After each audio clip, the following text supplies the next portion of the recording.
สบายดีพี่น้องสบายดีFCทุกท่านพี่น้องสบายดีตอนเช้าๆนะมานี่ก็เอาก็ลงงานพี่น้องเลยตื่นเช้ามาเฮากันกวาดใบไม้ใบตอกก็ลงงานพี่น้อง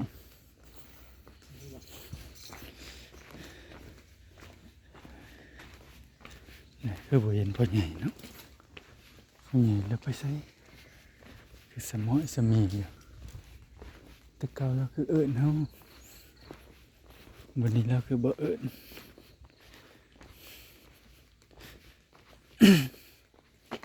บรรยากาศยามเช้าๆพี่น้องคือเก่าเขางานพี่น้องเลยเขางานคือเก่าพี่น้องอันนี้ลงหนางานเลยได้พี่น้องเลยบ่ได้ไปเงินครัวเนาะ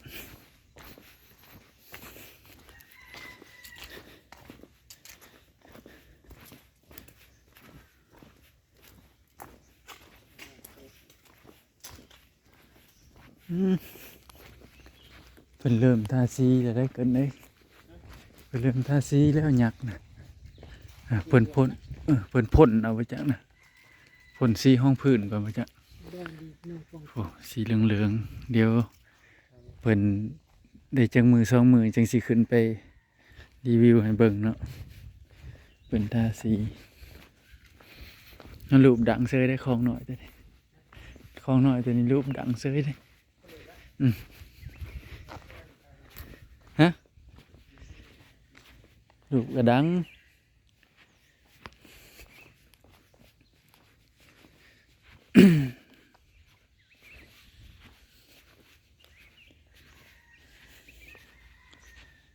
บรรยากาศยามเช้าๆพี่น้องเลยอยู่เทิงภูเนาะเทิงภูอันนี้พี่น้องไป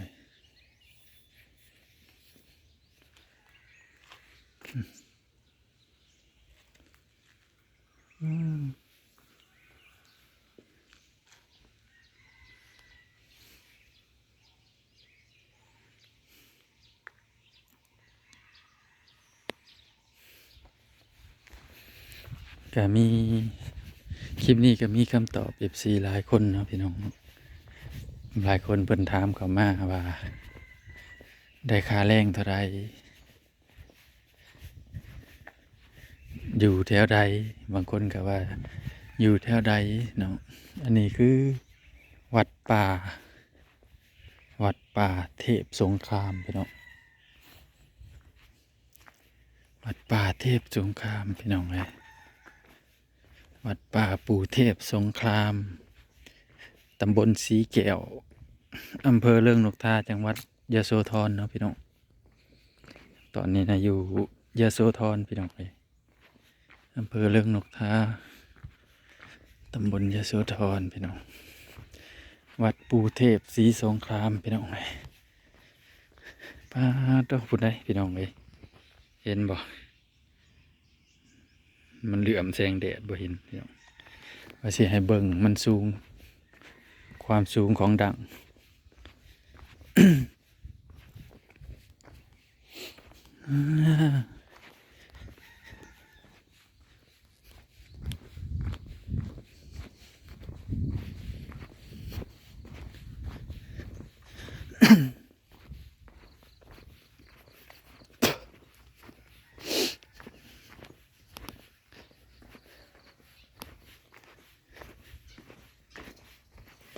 พอเท้าเฮ็ดแล่บูนี่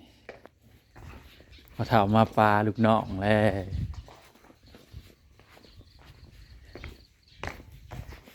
เลี้ยวห้าพอบ่เห็นอะไรบาดนี่ไปทางไหนเด้วะรีวมาเลยเฮาก็ได้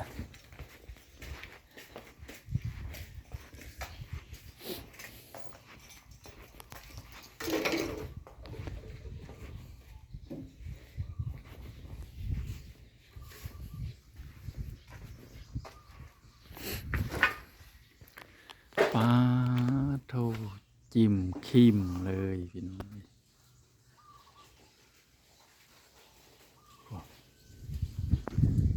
ความสูงของดังจิ้มขิมเลยพี่น้อง โธสูงอีหลีสูงอีหลีสูงอะเรา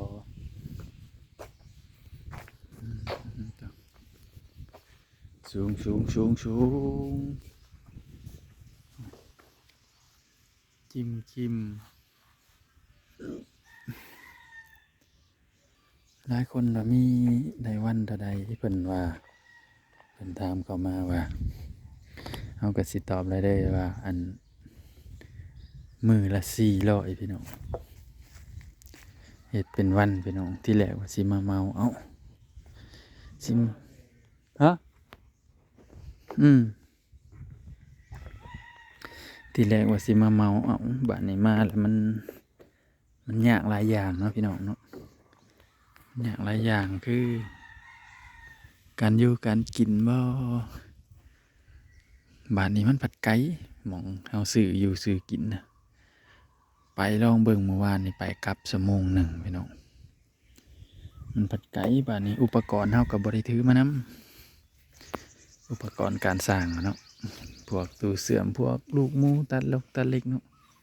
เฮาก็บ่ได้ถือมานำบาดนี้การอยู่กันยินเพิ่นก็สิให้เฮากินเองคันได้เมาคันหับเมาเนาะอันนี้เฮ็ดเป็นรายวันกินน้ำเพิ่นแล้วก็เฮาก็บ่ต้องยากหาซื้อแนวอยู่แนวกินเพราะว่ามันไกลเด้ความไกลนะไกล1 ชั่วโมงไปกลับมื้อวานนี่ความไกลนะพูนอยู่ตำบลพุ่นเนาะพี่น้องเนาะ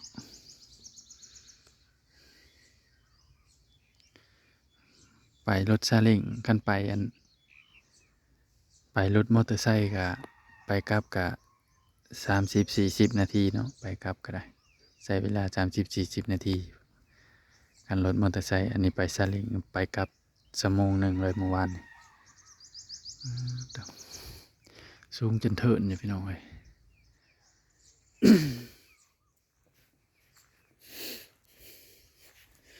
เพิ่นคือเฮ็ดหลายหลังแท้ FC อันเพิ่นเฮ็ดหลายหลังยามเป็นเวียกเป็นงานนี่คือสิมีแม่ขาวแม่ซี่มาพักอยู่ในกุฏนี่เนาะพี่น้องกุฏต้อนรับแม่ขาวแม่ซี่พี่น้องเลยคือว่าครูบาในสิเป็นคันกุฏครูบานี่สิเป็นอันอยู่ทางเทิงพุ่นเด้พี่น้องสิเป็นแต่ละกุฏอยู่ทางเทิงพุ่นอันนี้คือกุฏแม่ขาวแม่ซี่แบบพวกมาบวชมาปฏิบัติธรรมเนาะพี่น้องเนาะพวกที่มาบวชมาปฏิบัติธรรมเพิ่นสิพักอยู่ในกุฏนี้กุฏอยู่หลุมนี้อยู่ตีนภูนี้อันเป็นพระสงฆ์นี่เพิ่นสิขึ้นเทิงภูพี่น้อง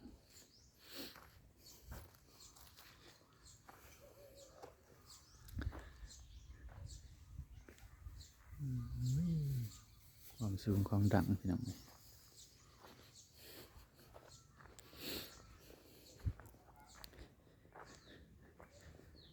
วันละ400เนาะ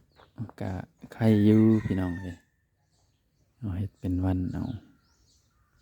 วันละ400กินอยู่น้ำเพิ่นถ้าหากว่ากินอยู่น้ำเมาเอานี่ก็อยากเนี่ยอยู่เนี่ยกิน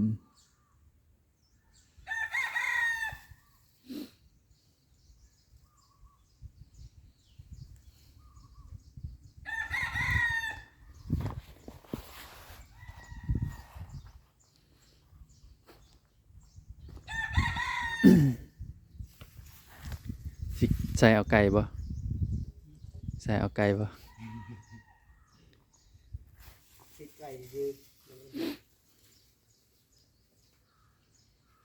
กาวกาวกาวห่อนไปติดนั่นกระมังซักผ้าฮะกาวกระสร้างก็ติดได้สิติดได้อ่านติดได้บ่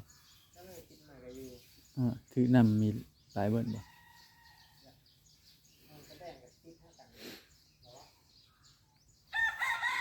มาลุยงานก็ไปตัดเล็ก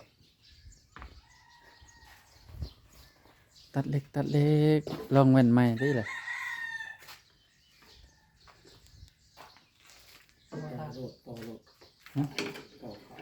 ต่อขาบ่ ก็เดี๋ยวตัดอันนี้แหละหัวสีญัวก่อนตอนเช้านี่ บ่ได้เอาบ่ ฮะยังสองอันแล้วก็พ่นสีสเปรย์น้ำ